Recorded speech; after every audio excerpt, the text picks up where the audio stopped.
तो क्या आप भी अपने आप को भगवान शिव का भक्त कहते हैं? तो आपको भगवान शिव की इन शक्तियों के बारे में तो ज़रूर पता होगा। अगर नहीं पता है तो इस वीडियो को पूरी एंड तक देख लीजिए, क्योंकि आज मैं आपको भगवान शिव की कुछ अनोखी शक्तियों के बारे में बताने वाला हूँ। दोस्तों, भगवान शिव को संहार और सृजन दोनों का देवता कहा गया है, और भगवान शिव के पास कुछ ऐसी अनोखी शक्तियाँ हैं जो कि पूरे ब्रह्मांड में किसी और देवता के पास नहीं है। इसीलिए तो उन्हें देवों का देव कहा गया है। दोस्तों, उनकी सबसे पहली शक्ति है उनकी तीसरी आंख।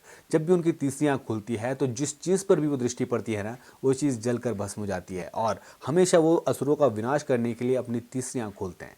इसलिए उनकी तीसरी आंख को ज्ञान और विनाश दोनों का स्रोत कहा गया है।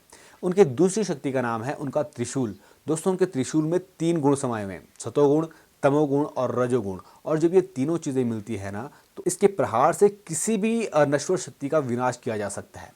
उनकी तीसरी शक्ति है उनके डमरू की ध्वनि। उनकी डमरू की ध्वनि ऊर्जा और संचार का प्रतीक है, और कहा जाता है जब भगवान शिव ने अपना डमरू बजाया था तो उससे संस्कृत व्याकरण के सूत्र प्रकट हुए थे। उनकी चौथी शक्ति का नाम है उनका महाकाल रूप। भगवान शिव जब भी अपना महाकाल रूप धारण करते हैं तो वो समय से परे चले जाते हैं। वो न केवल मृत्यु को अपने वश में कर सकते हैं, बल्कि पूरे ब्रह्मांड को अपने भीतर समझ सकते हैं। उनकी पांचवी और आखिरी शक्ति का नाम है भस्म लगाने की शक्ति। आप सभी को पता है कि भगवान शिव भस्म लगाते हैं, और उनका भस्म लगाना हमें ये संदेश देता है कि जीवन नश्वर है, और एक दिन हमारा जो ये शरीर है, जिस शरीर के पीछे हम इतना भागते हैं, वो पंच तत्वों में विलीन हो जाएगा, और आपकी ये सुंदरता, आपका जो ये रंग रूप है, वो यही धरा का धरा रह जाएगा। इसीलिए तो कहते हैं कि आप हमेशा अच्छे इंसान बनिए, ताकि मरने के बाद भी लोग आपको याद करें।